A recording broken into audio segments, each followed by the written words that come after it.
Salut à toi, mes Capricornes, j'espère que tu vas bien. Alors, en amont, j'avais déjà tiré les trois cartes d'avant et celle-ci, d'accord? Alors, pour celle-là, pour moi, ça vient aussi en écho par rapport à la précédente. Pour moi, il y a une confirmation par rapport à quelqu'un qui ne supporte pas de te voir progresser dans la vie, qui te jalouse, tout simplement. Bon, voilà, c'est une émotion très basse, mais c'est quelque chose de, voilà, que cette personne vit. Je sais pas pourquoi j'ai cette sensation d'une personne qui est un petit peu, tu sais, comme une adolescente ou un adolescent perdu dans un corps d'adulte, d'accord? Donc cette personne-là n'a jamais grandi et ne grandira peut-être pas.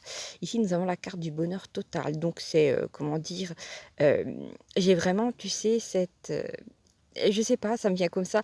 Tu sais, c'est ces adolescents en général qui vont regarder s'ils ont le bac ou pas.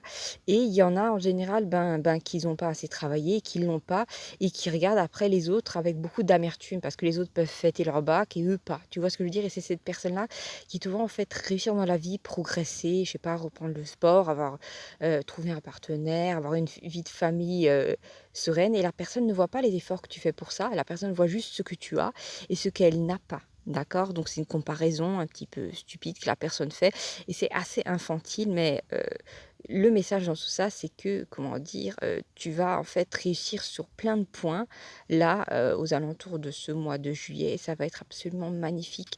Et bon, petit conseil, après c'est à toi de voir, hein, tu as ton libre arbitre, mais ne partage pas trop ton bonheur sur les réseaux sociaux. D'accord? C'est quelqu'un qui a sûrement déjà ton Facebook ou un truc dans le genre et qui va t'épier. Et moins cette personne d'information, moins pas cette personne pourra ne pas te jalouser, mais moins elle pourra, comment dire, essayer de te lancer des pics. D'accord? Donc ne fournis pas d'armes à une personne. Voilà, protège ton bonheur. Voilà. Après, de là à dire vivons heureux, vivons cachés, pas totalement, mais bon, s'il y a vraiment des trucs sensibles, protège-toi, d'accord? Ça me fait penser un petit peu, tu sais, à ces gens qui ne montrent pas sur les réseaux sociaux, par exemple, le visage de leurs enfants ou leur prénom, parce qu'ils essaient de protéger leurs enfants. Tu vois ce que je veux dire? Je dis ça, je dis rien. Ici, nous avons la carte du dragon rouge, donc c'est quelqu'un qui aimerait bien, je sais pas, monter dans la hiérarchie, ou si c'est dans la famille, c'est quelqu'un qui aimerait bien avoir un ascendant sur toi, pour pouvoir être problématique, voire humiliant. Je sais pas, ça m'est venu comme ça, donc je te le dis.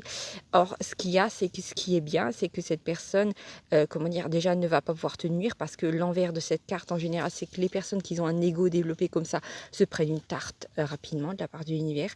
Et aussi que tu vas trouver des solutions par toi-même, d'accord? Tu n'auras plus besoin de l'aide de cette personne-là qui a tendance à te donner d'un côté et, comment dire, à te griffer de l'autre. Tu vois ce que je veux dire? C'est le genre de personne un petit peu bipolaire. Donc, t'inquiète pas, tout va bien se passer.